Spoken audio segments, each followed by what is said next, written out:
Ma fiche pour les sites de rencontres. On va commencer par les photos. Les fameuses photos. Ça, je vous dis, j'aurais pu en parler pendant 10 heures. C'est une vraie catastrophe. Je ne sais pas si, parmi vous, il y en a qui ont déjà rencontré des personnes, puis lorsqu'ils les ont vues, ben, ils ont été déçus. Parce que la personne était vraiment plus belle en photo. Personnellement, ça m'est arrivé à plusieurs reprises. Et qu'est-ce que ça fait?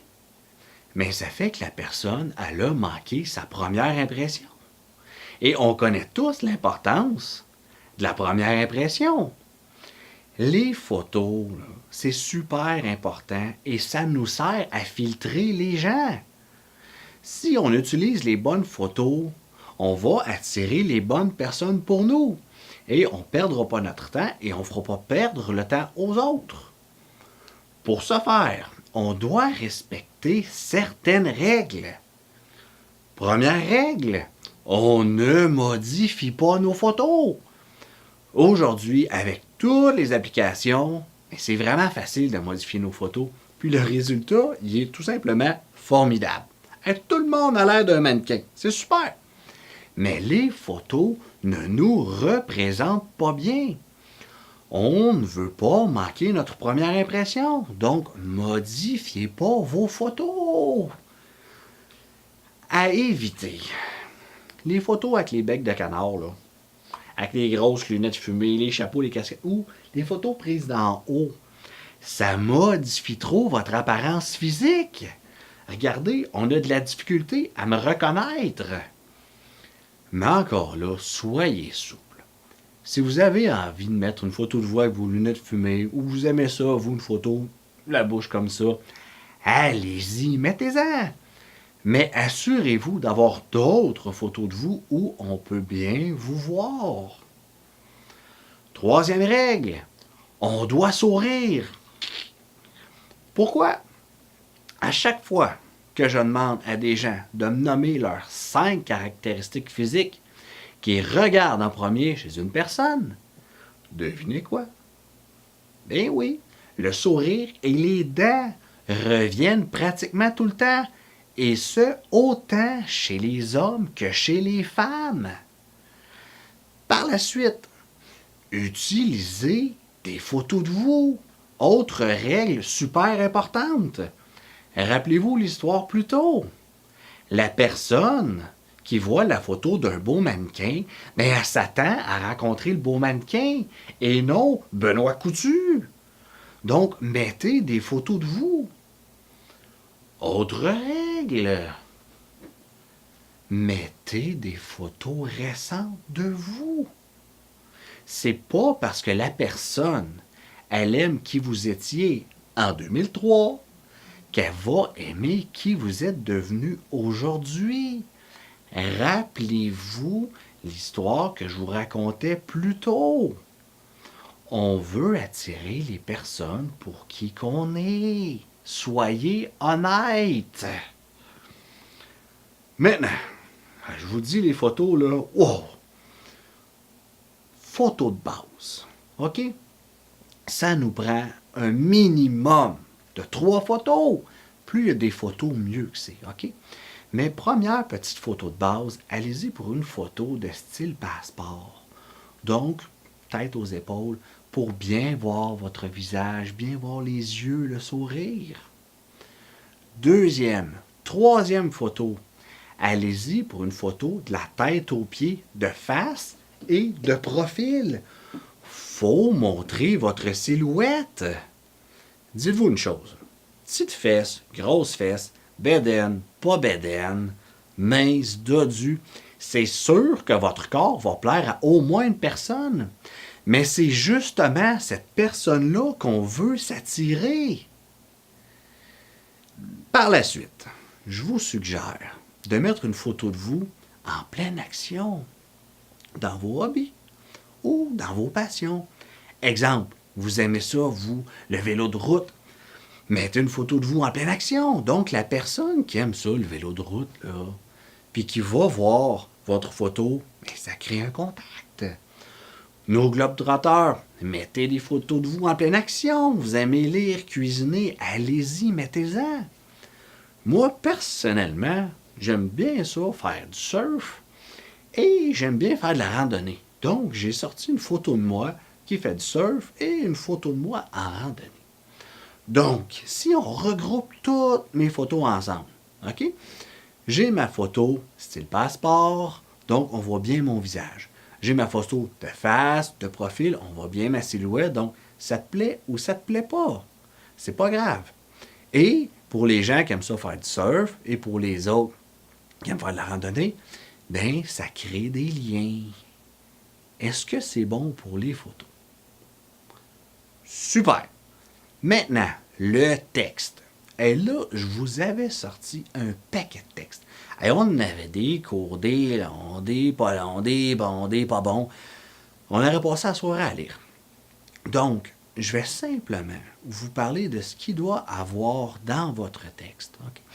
Gardez en tête que les gens lisent pas. Les gens n'aiment pas ça lire. Donc, ceux qui écrivent des romans, là, ben, les chances que les personnes le lisent sont pratiquement nulles. Mettez votre texte super bref. Mettez-y qu'est-ce que vous recherchez. Est-ce que je cherche une relation sérieuse? Une relation pour faire des activités, des sorties, des sports? Important, inscrivez ce que vous recherchez. Par la suite, inscrivez vos qualités et vos hobbies. Donc, regardez, moi, je suis comme ça, puis j'aime faire ça. Est-ce que ça te plaît, oui ou non? Super important. Inscrivez qu'est-ce que vous recherchez comme qualité chez un homme. Comment voulez-vous attirer la bonne personne si vous ne mentionnez pas ce que vous voulez? Autre point, vos valeurs. Super important. Si vous ne partagez pas les mêmes valeurs, ça risque d'accrocher et fort à part de ça. Pour ce qui est du reste, soyez souple. Hein? Si vous avez envie de mettre de l'humour, allez-y. Vous avez envie d'inscrire que vous ne voulez pas quelqu'un qui fume, que vous habitez sur la rive nord, vous ne voulez pas quelqu'un qui est sur la rive sud, allez-y. Mais gardez en tête que votre texte doit rester super bref et précis avec ces informations-là. On veut filtrer, c'est pareil comme avec les photos, c'est la même chose. On filtre, on veut cibler la bonne personne pour nous. Maintenant que le texte est fait, c'est bon pour vous? On va monter ma fiche. Donc, je me suis trouvé un beau petit nom, Cupidon 649, le gros lot. Regardez qu'est-ce que ça donne. Et là, on va mettre ma fiche sur un site de rencontre pour voir si je ne pouvais pas trouver une bonne fille avec qui on va appliquer nos 4 étapes de la rencontre en ligne. Wow! J'ai déjà un message! On va-tu voir c'est qui? Hein? Ça vous tente-tu? On va aller voir. Wow! Soleil 78! Ah, qu'elle est belle! Puis son texte... son texte est parfait. Ah, mon Dieu, je pense déjà à l'amour. J'ai envie de l'inviter à sortir. Mais là, on se calme. Avec les sites de rencontres, oubliez pas, il faut respecter certaines étapes, qui sont nos 4 étapes de la rencontre en ligne. Première étape, le premier contact. On pose nos 10 questions les plus importantes pour nous. Nos questions qu'on pourrait évaluer à 5. Qu'est-ce que j'entends par là? Dans mon livre, avec les 63 questions, pour chacune d'elles, on les évalue de 1 à 5, où 1 est une question sans importance, 2, vraiment pas trop d'importance, 3, on est négociable, 4, on veut savoir, mais c'est pas si important que ça, et 5, c'est non négociable. Exemple de question à 5, rappelez-vous Patrick, si la fille elle veut plus d'enfants, ben ça passe pas. Donc, question évaluée à 5. Si elle a 3 ou 4 enfants, ou peu importe l'âge, il veut savoir, mais il y a une certaine souplesse, donc on évalue ça à 4. Donc, pour nos 10 questions, on pose tous ceux qui ont une importance capitale pour nous. Pourquoi 10?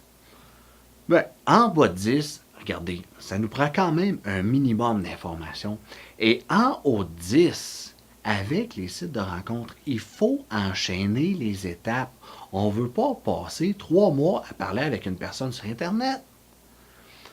Donc, là, avec ma belle Karine, je lui ai posé mes 10 questions les plus importantes et elle est parfaite.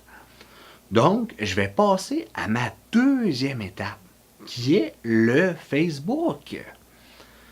Comment est-ce que je vais procéder?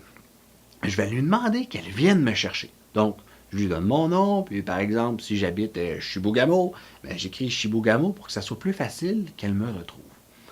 Pourquoi est-ce qu'on lui demande de venir nous chercher?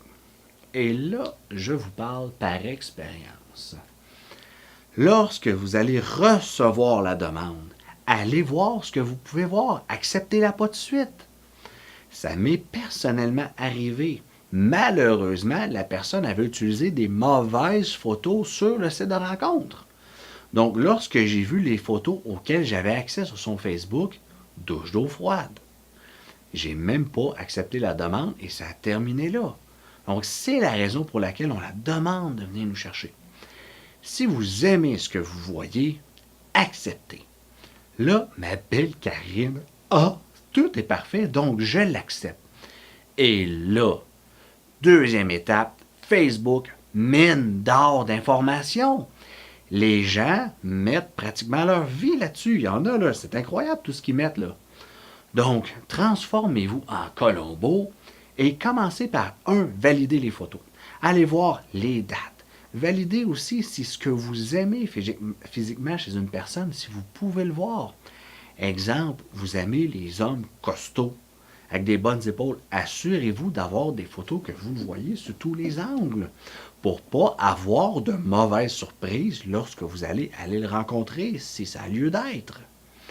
Par la suite, dans le livre, j'ai 20 points de développer pour le Facebook et le à propos, mais c'est là que ça se passe. Donc, allez dans le à propos et validez toutes les informations que vous avez jusqu'à présent. Est-ce que ça concorde? Regardez aussi qu'est-ce qui a été publié dans son à propos. Exemple, les événements passés, les événements à venir. Est-ce que c'est le genre d'événement qui vous allume? Observez aussi les lectures, la musique. Observez tout ce qu'il y a là-dedans et regardez si c'est quelque chose avec lequel vous êtes bien, quelque chose qui vous intéresse. Petite mise en garde. Exemple, la personne vous dit qu'elle est ultra familiale et elle n'a aucune photo de ses enfants. Ne faites pas de suppositions. Encore là, je vous parle par expérience. La personne me disait qu'elle était super près de ses enfants et sur Facebook, bang, aucune photo de ses enfants. J'ai pas fait de supposition. Je lui ai simplement posé la question, qu'est-ce qui fait que tu me dis que tu es vraiment très familial et que tu n'as aucune photo de tes enfants? Elle m'a simplement répondu qu'elle voulait juste pas afficher ses enfants sur Internet. Ah, bon, c'est correct. Donc, prendre garde, on ne fait jamais de suppositions. Et puis ça, c'est bon pour tout dans la vie. Là, j'ai analysé le Facebook de ma belle Karine et elle est parfaite. Donc, je vais passer à ma troisième étape qui est la discussion téléphonique.